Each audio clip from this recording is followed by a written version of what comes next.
questões que tratam sobre liberalismo religioso.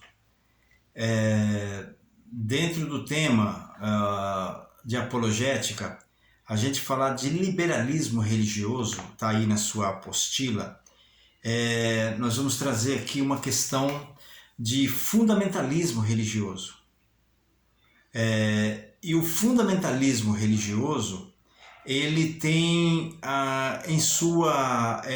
no seu escopo, ou ele tem como base, ou ele tem como doutrina a execução de um juízo, por assim dizer, do próprio Deus. O Deus que se entende, o Deus que se proclama, o Deus que se revela àquela pessoa. Então, o fundamentalismo religioso, ele não trabalha questões de apologética e evangelismo.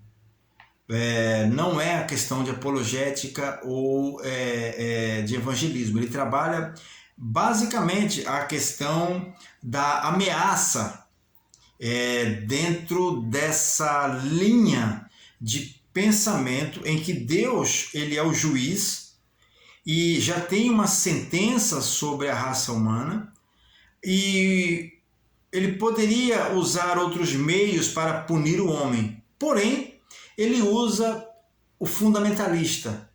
Ele usa aquela pessoa que se associa aos pensamentos e às doutrinas desse Deus.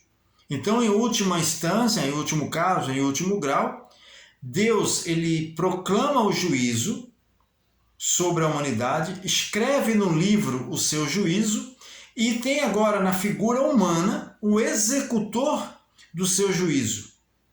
Então, o homem que executa o juízo de Deus aqui na face da terra, em oposição ao Evangelho, que é as boas notícias do reino de Deus, e a apologética, que é a preparação para que o Evangelho seja recepcionado, essas pessoas, elas trabalham dentro dessas comunidades como pessoas que são arrebanhadas, e pessoas que são treinadas para cumprir o propósito de Deus, não na questão do livre pensamento, mas sempre na base da ameaça, sempre na base da tortura psicológica. Então, Deus é o juiz e eu, como me filiei a esse Deus, seguindo a sua doutrina, eu sou o executor desse juízo. E a nossa linha de fé, de pensamento cristão, não se adequa a esse fundamentalismo religioso, embora dentro das nossas comunidades existam muitas pessoas fundamentalistas, que entendem que devem fazer a parte de Deus. O fundamentalismo, ele enseja essa questão. Então, o liberalismo, dentro das comunidades cristãs, tentou mudar um pouco essa figura de Deus, tentou mudar um pouco essa concepção do Deus do Antigo Testamento, do Deus do Novo Testamento, o Deus de Gênesis 3, o Deus que agora trabalha na dispensação da graça. E o entendimento de dispensação, tempo, resultado de graça, ou favor de Deus, ou uma vida de entrega sacrificial, ou mesmo de um tema que já foi abordado no passado e que se entende hoje como uma facilitação para que eu ou você possamos viver dentro de um contexto cultural. Por quê? Porque Deus, lá em Gênesis capítulo 3, quando Moisés explica como Deus resolveu o problema da queda, o homem resolveu desobedecer a Deus. resolveu desobedecer uma ordem direta de Deus. E ali Deus manifesta a sua graça, apesar do juízo. Deus manifesta a sua graça, mantendo a vida humana. Mantendo a vida humana, isso é graça. A manutenção da vida humana, isso é graça. Por isso que graça não é um conceito paulino. Graça é um entendimento paulino. Mas a graça de Deus, ela está lá em Gênesis 3, capítulo 15. Por quê? Ao expulsar o homem do jardim do Éden, Deus não deixou o homem sem esperança. Isso é uma condição no coração de Deus de manutenção do sistema, apesar do homem pecador.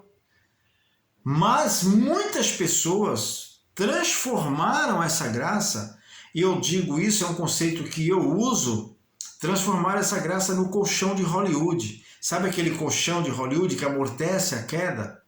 Então o ator está lá em cima de uma edificação, ele é abatido e ele cai naquele colchão.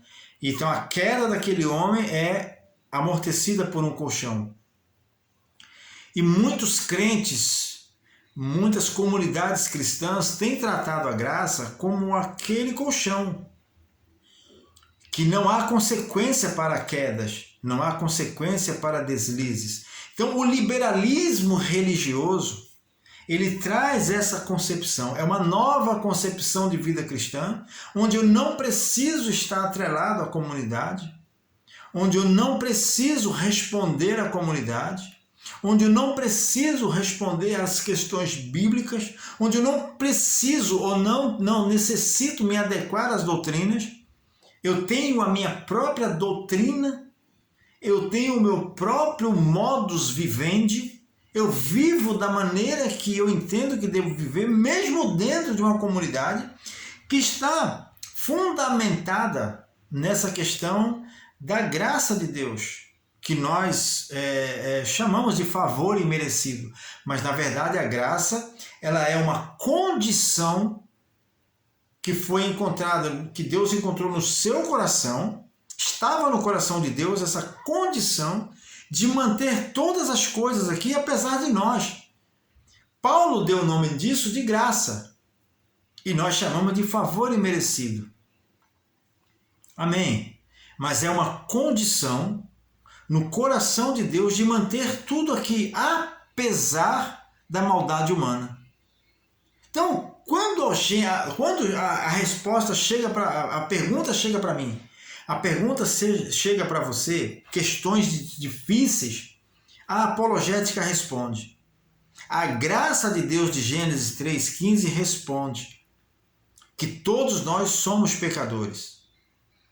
Todos nós somos pecadores, Romanos 3,23. E destituídos estamos da graça de Deus, ou estamos destituídos da glória de Deus. Então, quando alguém pergunta por que fulano sofre, por que criança sofre, por que velho sofre, por que comunidades sofrem, por que enchentes, nós somos uma raça literalmente com a nossa tendência para a queda. Nós caímos, nós resolvemos cair, em Adão nós resolvemos cair. Então a apologética faz nascer essa consciência na pessoa de entender a questão do Gênesis 3,15 ou do Gênesis 3, quando Deus explica, quando Moisés explica como Deus resolveu o problema da queda, e já chegando aqui em Efésios, quando ele explica que nós estávamos mortos em Cristo, estávamos mortos dos nossos pecados e delitos. Quando? Em Adão. Então, o liberalismo religioso, ele tenta criar uma nova concepção, até mesmo para o pecado.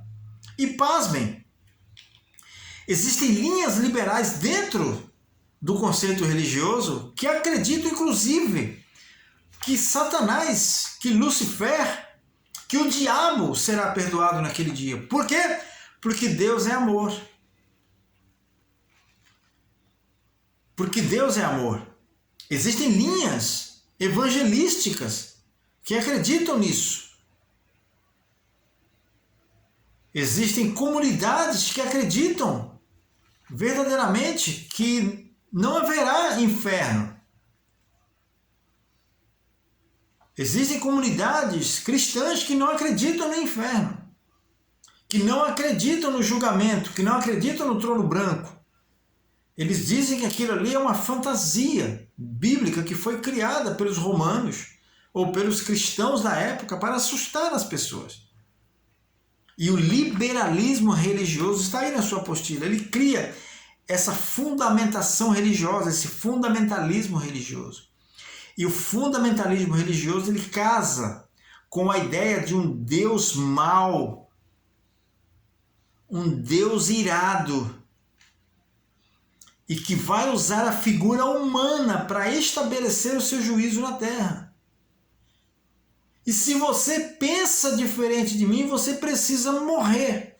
Ainda que eu me mate, ainda que eu morra junto com você, eu não aceito que você não aceite servir ao meu Deus.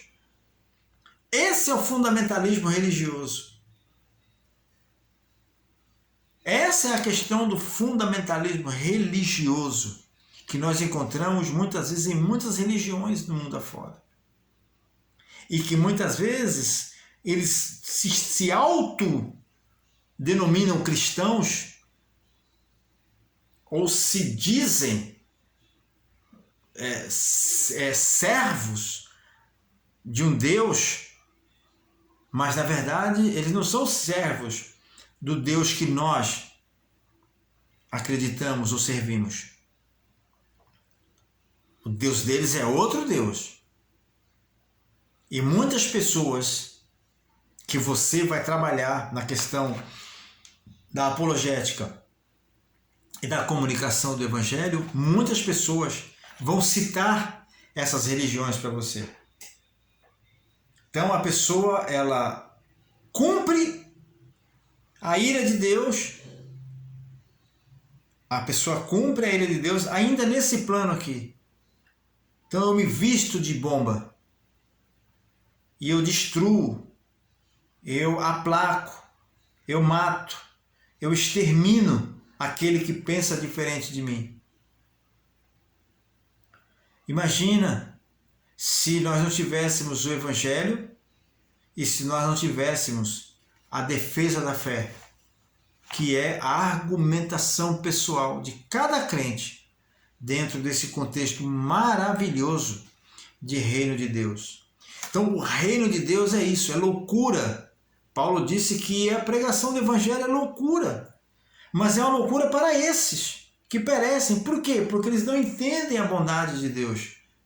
Apesar da ira, apesar de todo o julgamento que está sobre o mundo, que está sobre o cosmos, apesar de todo o julgamento que começou lá no Éden, o homem vem sendo julgado desde o Éden. Apesar daquele julgamento,